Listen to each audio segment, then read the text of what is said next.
एका लग्नाची दुसरी गोष्ट. सुख घाली माझ्या दारी पिंगा.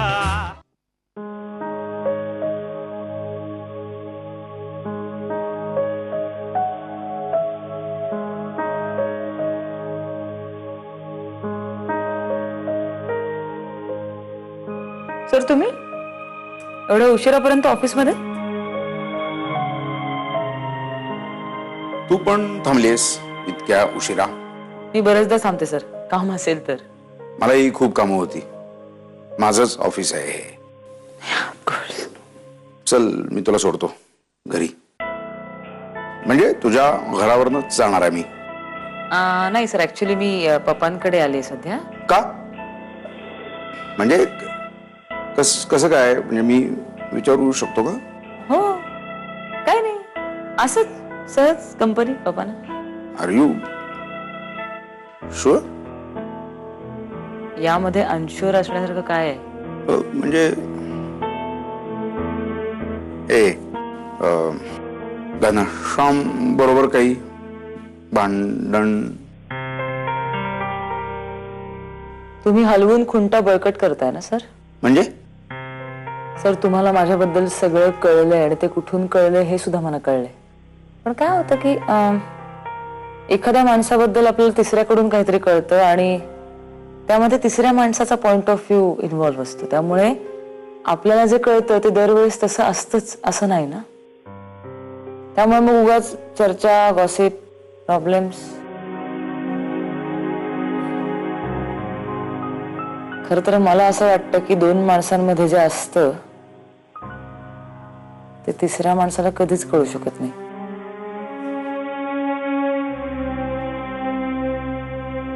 You are right I guess. आणि म्हणून मी तुला असं स्पष्टपणे विचारतो की तुझं काही घनश्याम बरोबर Radha, you know I genuinely worry for you and you know better that. आणि म्हणून मी हे या ऑफकोर्स सर, आय नो. पण तसं काही झालंच तर मी तुम्हाला नक्की सांगेन. I am absolutely all right. मी निघते. Okay, I will drop you. चल. नाही सर, नको. म्हणजे तुम्हाला ऑल द वे उलट्या दिशेला यायला लागेल. आणि उशीर झालाय म्हणून मी हरीला रिक्षा आणायला पाठवलंय मगाशीच. का? हरीला रिक्षा? नाही नाही, मी तुला सोडतोय. माझ्या बरोबर चाल. नको सर, प्लीज, मी जाईन. ओके, नीट जा. Take care. Good night sir. Good night.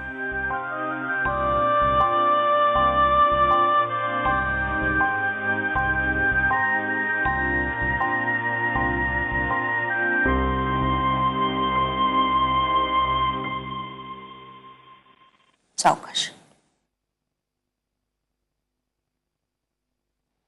अगं, मथुच्या नातवाच्या मुलाचं बारसं आहे. मला जावंच लागेल. 100 वेळा तरी फोन केला असेल तिनं. आधीच तिला फोनवर ऐकायला कमी येतं, तरी सुद्धा फोन करून बोलत होती हो बिचारी. माई, पण आपल्याला कसं शक्य आहे हे? परवाच डॉक्टर घरी येऊन गेले, तेव्हा त्यांनी काय सांगितले आपल्याला? प्रवास करू नका असं नाही म्हणाले. हो, पण दगदग करू नका असं सांगितलंय की नाही? अगं, मथुरा मी शामरावच्या लग्नाला बोलवलं होतं ना, लगेच आली हो. जरा सुद्धा आडेवेडे घेतले नाहीत तिने. मग मी असं वागणं परत दिसेल का? माई, मला खरं सांगा, तुमचं 5 वर्षापूर्वी ठरलं होतं घनानी साग्र संगीत लग्न केलं तरच मथुमावशी लग्नाला येतील असं? हो, हे पण आमचं मागच्या 5 वर्षापासून ठरलं होतं. काय? बारशाला जायचं?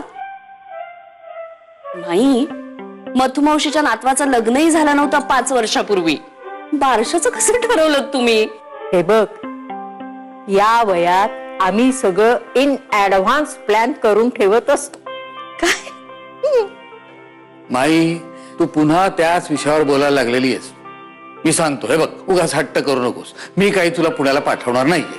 भाऊजी बघा ना, मी मगापासून समजवायचा प्रयत्न करते. तुम्हीच बघा आता काय ते. हे बघ, उद्या तू उठशील ना तेव्हा मी घरात सापडले नाही तर तू मथुला फोन कर, तिथे सापडेन मी. माई तू आता चक्क धमक्या द्यायला लागलीस. बाळा, आता आमच्या शेवटच्या काही घटका राहिल्यात, तो केव्हाही बोलवणं पाठविल रे. अरे लहानपणापासून आम्ही दोघी एकत्र परकर पोलक्यात खेळलोय. आता आम्ही दोघीच एकमेकींना रे. आणि असं म्हाताऱ्या माणसाचं मन मोडू नये रे बाबा. ठीक आहे, मी तुझ्यासोबत पुण्याला येतो. नाही नाही, तू कशाला? अरे मी जाईन ना एकटी. मला फक्त गाडीत बसवून दे. मथुचा मुलगा येईल ना मला घ्यायला. तू नको येऊस. हे बघ माई, मी तुझं थोडं ऐकलं की नाही, मग आता तू माझं थोडं ऐकायला हवं. श्रीपादा, तू आलास ना तर मी जातच नाही.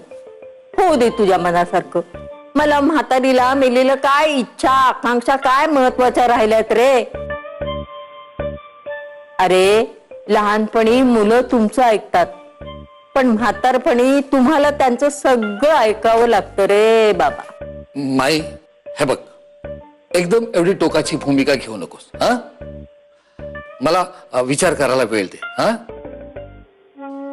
मी विचार करून आलो. आलो आलो.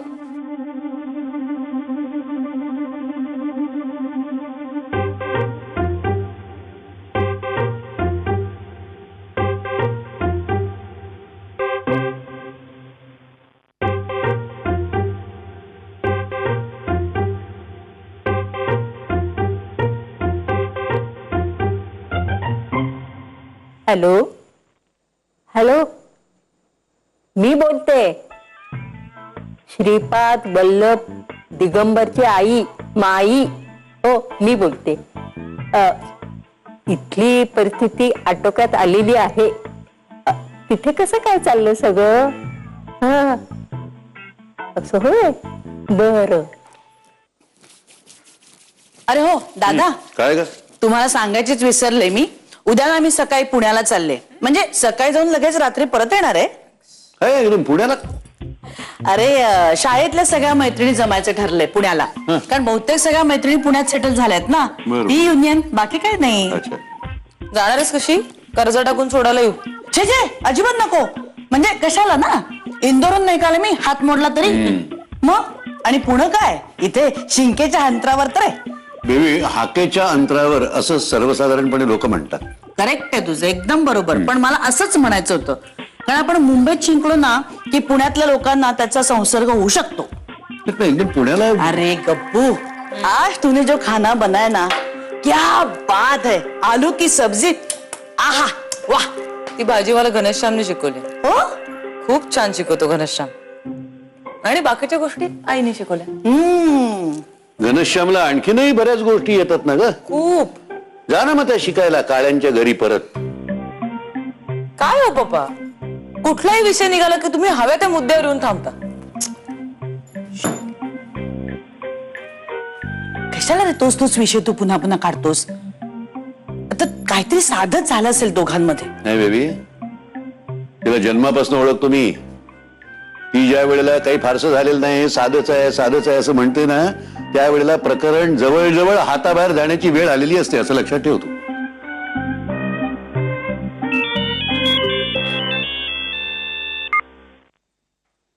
हॅलो, मी बोलतोय.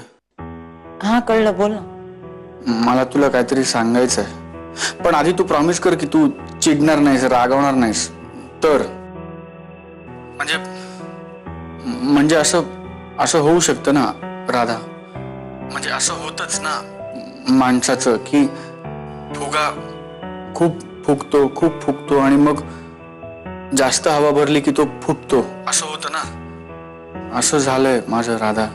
नाही नाही, तुझ्या बोलण्यावर ना मला विषयच कळत नाही. मला नीट सांग ना जरा प्लीज. असं नाही ना, मला सांगायचं ते एकदम डायरेक्टली मला सांगता येणार, म्हणून तो उदाहरण देतोय. बरं, मी अजून स्पष्टपणे बोलण्याचा प्रयत्न करतो. हा,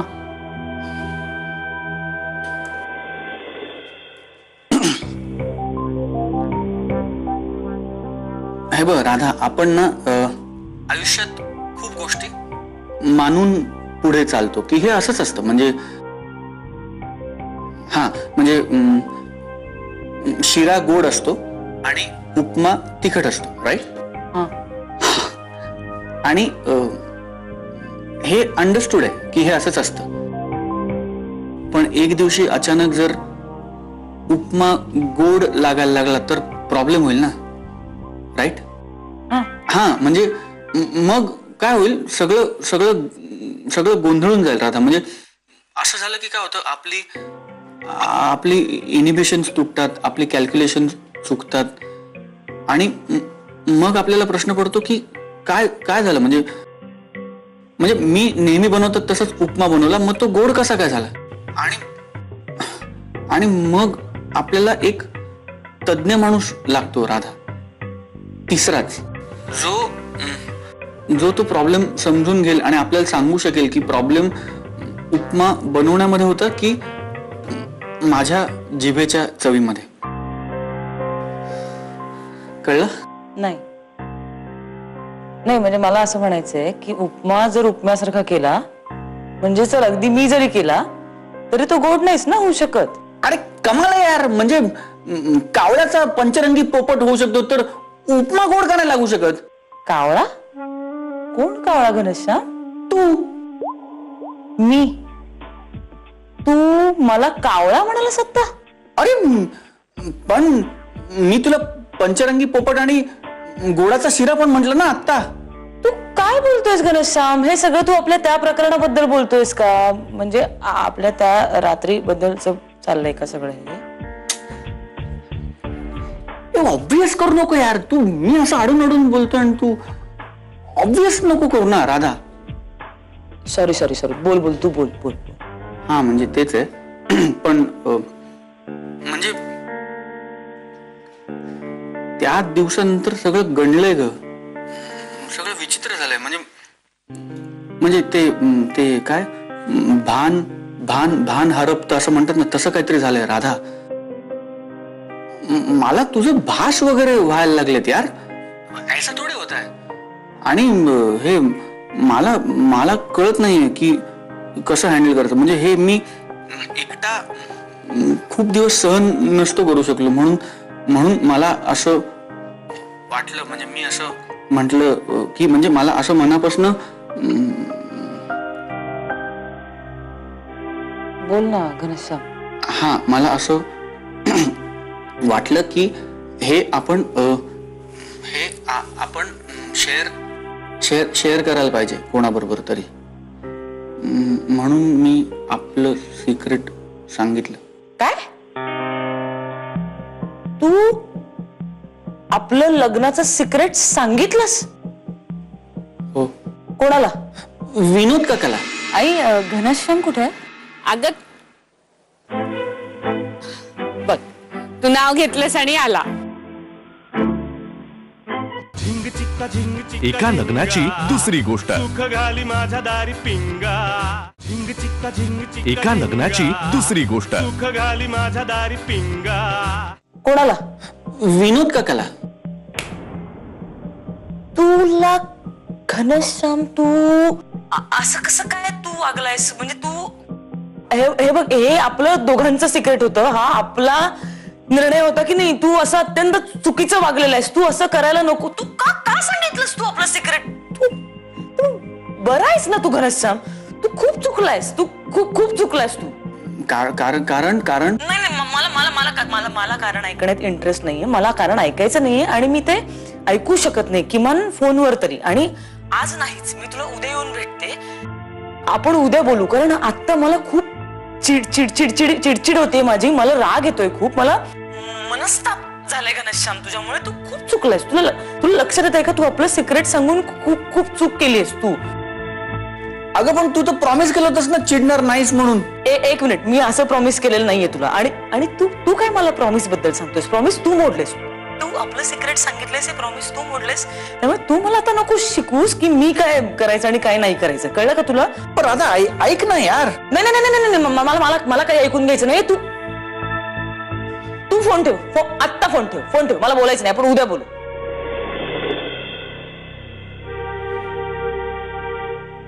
प्रॉमिस मोडते यार.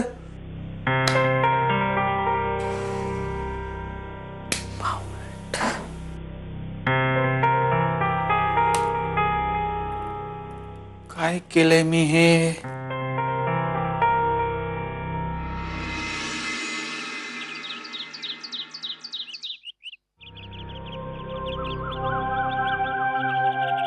हो काय हो? कॉफी तशीच आहे आणि तुमचे शब्द कोड हाय समोर आहे. ते दिसतंय पण तुमचं लक्ष नाही त्याच्यात अजिबात. नाहीये. रोज मी सकाळी राधा बरोबर कॉफी पितो, शब्द कोडं सोडवतो. तसं काय आता राहिलं नाही ना.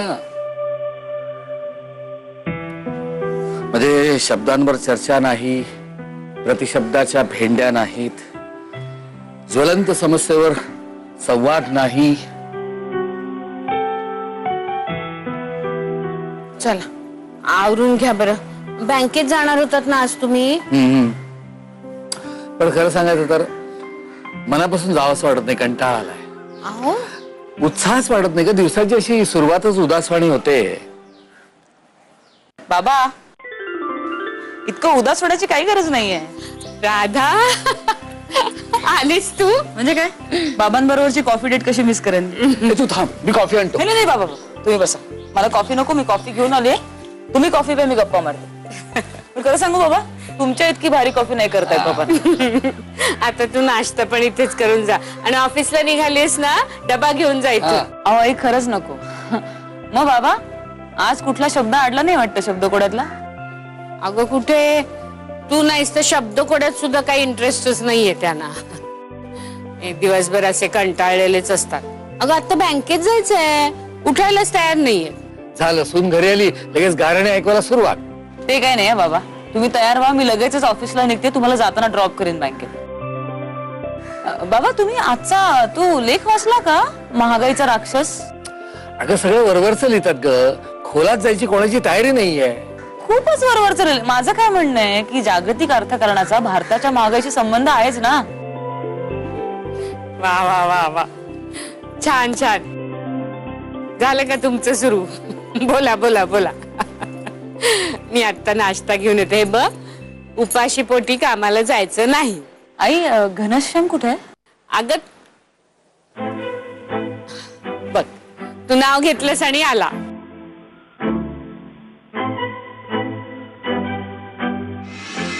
तुला असं वाटतंय का घनश्याम की फक्त तू सफोकेट होतोयस, तुझी गोची झाली, तुला त्रास होतोय? असं नाहीये. म्हणजे तू मला सॉरी म्हणून आता काहीच होऊ शकणार नाही. झिंग चिक्का झिंग चिक्का एका लग्नाची दुसरी गोष्ट. सुख घाली माझ्या दारी पिंगा.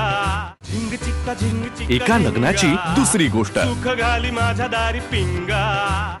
हाय. तू म्हणजे तू अचानक आलीस राधा? अरे हो सांगते ना, आपल्याला बोलायचं नाही का महत्वाचं? हा. आणि मला सामान पण न्यायचंय थोडं महत्वाचं माझं. हो हो हो. बाबा मी आलेच पटकन, तुम्ही तयार राहा. हा मी तयार राहतो.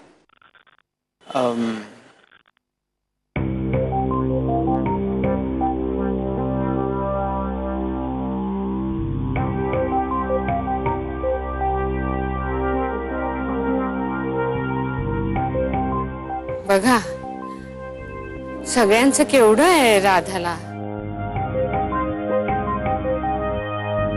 या दोघांमध्ये नक्की काय चाललंय देव जाणे. खरंच देव, राधा घरी आल्यानंतर उत्साहाचा धबधबा वाहू लागलाय असं नाही वाटत?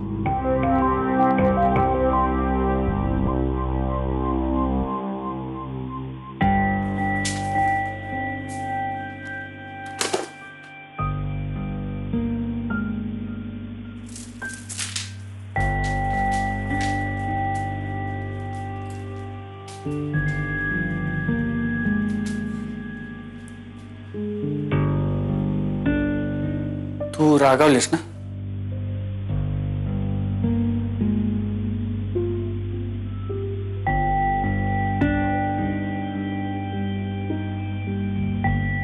लिसन, आय एम सॉरी. मला मान्य आहे की विनोद काकाशी बोलायच्या आधी मी तुला हे सांगायला हवं होतं. इनफॅक्ट तुला विचारायला हवं होतं.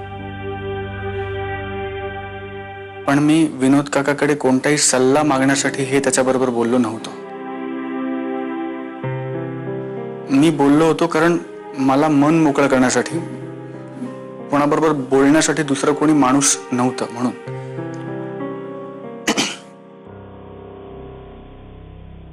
तुला कळत नाहीये बहुतेक घनश्याम. हे बघ, मला पण वाटतं की मन हलकं करावं, मला पण वाटतं कोणाशी तरी बोलावं. मलाही पप्पा आणि आत्या खूप प्रश्न विचारतात, मी त्यांना उत्तरं देऊ शकत नाहीये. मी त्यांना टाळते, त्यांना दुखावते, आपल्या घरच्यांना दुखावते, कारण मी तुला वचन दिलंय. आपण आपल्याला लग्न नको होतं म्हणून ठरवलं की आपण हे लग्न करूया, कॉन्ट्रॅक्ट मॅरेज करूया. पण ही आपल्या दोघांमधली एक गोष्ट आहे, हे आपलं सिक्रेट आहे, हे आपण कुणालाही सांगणं अपेक्षित नाहीये घनश्याम. आणि तू असं अचानक कुणाला तरी सांगून टाकलंस. आपण हे ठरवलं ना कॉन्ट्रॅक्ट मॅरेज करायचं, तेव्हा परिस्थिती वेगळी होती. पण आता हे तितकं साधं सरळ सोपं राहिलेलं नाहीये. आणि हे अशा पद्धतीने आपल्या घरच्यांना कळलं की आपण कॉन्ट्रॅक्ट मॅरेज करतोय तर ते खूप दुखावून जातील घनश्याम. आणि आपण घटस्फोट घेऊन ऑलरेडी त्यांचं मन खूप दुखावणार आहोत, त्यांचं मन मोडणार आहोत. आणि हे असं आपण चुकीचं वागतोय हे आपण करायला नको होतं. तू बोलायला नको होतस. मी तुला म्हटलं ना, मी म्हणतोय, मी अजूनही म्हणतोय, I am sorry, I am really sorry. पण राधा, मला भीती वाटायला लागली होती. मी गुदमरायला लागलो होतो, सफोकेट व्हायला लागलो होतो. माझी वाट लागली होती राधा.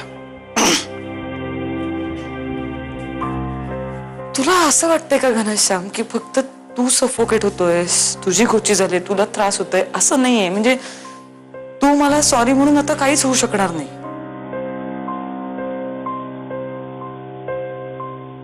आपल्यामध्ये तुला निदान आपल्या रिलेशनशिप विषयी क्लॅरिटी तरी आहे. पण माझं आता तसंही नाहीये घनश्याम.